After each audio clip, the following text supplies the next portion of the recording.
اے لطیفہ عرض کیا ہے۔ امیر سنت لکھتے ہیں کہ آبائی گاؤں کتیانہ گجرات کا ایک واقعہ کسی نے سنایا تھا کہ وہاں ایک غوث پاک کا دیوانہ رہا کرتا تھا، جو کہ 11ویں شریف نہایتی اہتمام سے مناتا تھا۔ ایک خاص بات اس میں یہ بھی تھی کہ وہ سیدوں کی بے حد تعظیم کرتا، ننھے منھے سیدزادوں پر شفقت کا یہ حال تھا کہ انہیں اٹھا اٹھا کر پھرتا اور انہیں شیرینی وغیرہ خرید کر پیش کرتا۔ اس دیوانے کا انتقال ہو گیا، میت پر چادر ڈالی ہوئی تھی، سوگوار جب آئے تھے، اچانک چادر ہٹا کر وہ غوث پاک کا دیوانہ اٹھ بیٹھا۔ غوث پاک کا دیوانہ اٹھ بیٹھا، کہانی لوگ گھبرا کر بھاگ کھڑے ہوئے۔ اس نے پکار کر کہا ڈرو مت، سنو تو صحیح۔ لوگ جب قریب آئے، واہ، لوگ جب قریب آئے تو کہنے لگا بات دراصل یہ ہے کہ ابھی ابھی میرے 11ویں والے آقا، پیروں کے پیر، پیر دستگیر، روشن ضمیر، قطب ربانی، محبوب سبحانی، غوث سمدانی، قندیل نورانی، شہباز لا مکانی، پیران پیر شیخ ابو محمد عبد القادر جیلانی قدس سرہ نورانی تشریف لائے تھے۔ سبحان اللہ۔ انہوں نے مجھے ٹھوکر لگائی اور فرمایا ہمارا مرید ہو کر بغیر توبہ کیے مر گیا؟ کیا فرمایا؟ ہمارا مرید ہو کر بغیر توبہ کیے مر گیا؟ اٹھ اور توبہ کر لے۔ کہانی الحمدللہ عز و جل، مجھ میں روح لوٹ آئی ہے تاکہ میں توبہ کر لوں۔ اتنا کہنے کے بعد دیوانے نے اپنے تمام گناہوں سے توبہ کی اور کلمہ پاک کا ورد کرنے لگا۔ پھر اچانک اس کا سر ایک طرف ڈھلک گیا اور اس کا انتقال ہو گیا۔ نبی علیہ السلام نے پیچھے چھٹ گئے۔ اللہ کا ریپرزینٹیٹو دنیا میں کون؟ پیغمبر۔ نبی علیہ السلام کو تو یہ کہا جا رہا ہے اپنے آپ کو آپ ہلاک کر لو گے اس غم سے کہ لوگ ایمان نہیں لا رہے، ٹھیک ہے؟ آپ کا تو کام صرف دعوت دینا ہے، جس کی مرضی قبول کرے نہ کرے۔ جو نبی غم سے ہلاک ہو رہا ہے اپنے آپ کو، فَلَعَلَّكَ بَاخِعٌ نَفْسَكَ عَلَىٰ آثَارِهِمْ إِن لَّمْ يُؤْمِنُوا بِهَٰذَا الْحَدِيثِ أَسَفًا، سورۃ الکہف کے شروع میں آتا ہے۔ دنیا بقدر ایفرٹ اللہ نے رکھی ہے، نگاہ مار کے کچھ بھی نہیں ہونا۔ نگاہ مار کے ہوتا تو سب سے پہلے ابو لہب کو حضور کلمہ پڑھاتے، حضور کا چچا تھا، سب سے بڑی ہرڈل بنا ہوا تھا۔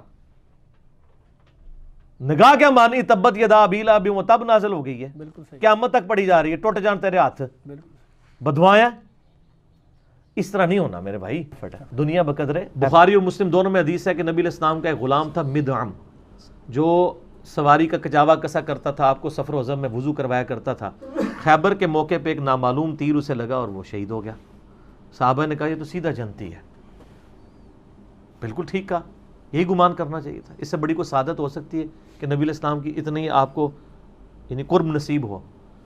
نبی صلی اللہ علیہ وآلہ وسلم نے فرمایا تم اسے جنت کی بشارت سنا رہے ہو، اور مجھے اللہ نے دکھایا کہ اس نے مال غنیمت میں سے صرف ایک چادر چوری کی تھی جو آگ کی اس کے اوپر ڈال دی گئی ہے۔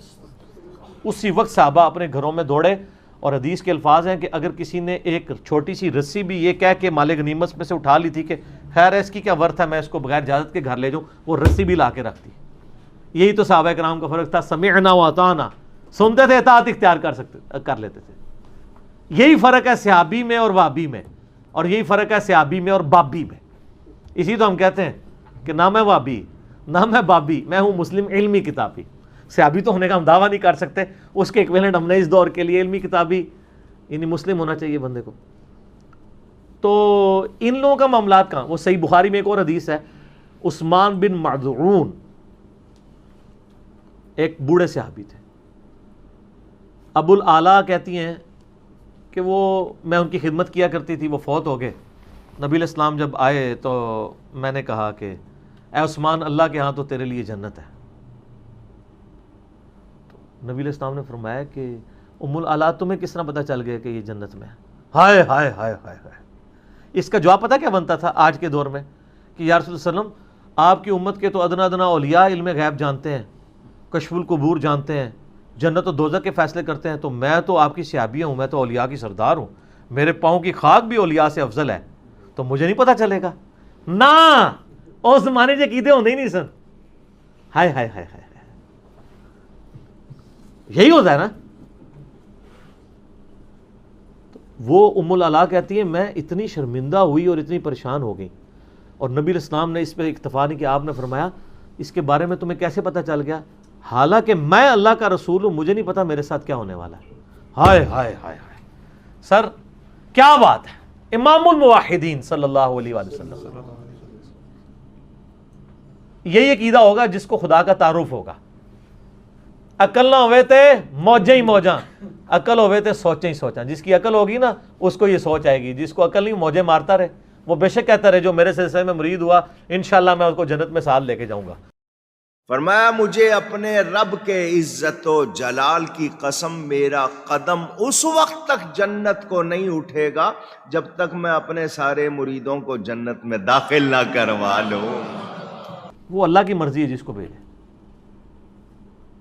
تو سیدہ ام اعلیٰ کہتی ہے کہ میں نے اس دن کے بعد نیت کی کہ میں کبھی کسی کے بارے میں نہیں کہا کروں گی فلاں جنتی ہے.